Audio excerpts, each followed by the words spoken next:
தமிழ்நாடு வெற்றிக் கட்சித் தலைவர் விஜய் செப்டம்பர் 27, 2025 அன்று தனது பிரச்சாரப் பேரணியில் ஏற்பட்ட கூட்ட நெரிசலில் 41 பேர் உயிரிழந்த கரூர் சோகம் தொடர்பான விசாரணைக்காக மார்ச் 15, 2026 அன்று 3வது முறையாக சிபிஐ அலுவலகத்தில் ஆஜரானார். முன்னதாக மார்ச் 10 அன்று சிபிஐ அவருக்கு சம்மன் அனுப்பியிருந்தது. ஆனால் அவர் ஒத்திவைக்க கோரினார்.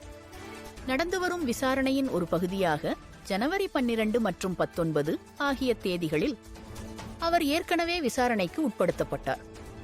இதற்கிடையில் சிபிஐ அலுவலகத்தில் ஆஜராக உள்ள முன்னாள் திமுக அமைச்சர் செந்தில் பாலாஜி குறித்தும் குற்றச்சாட்டுகள் எழுந்துள்ளன.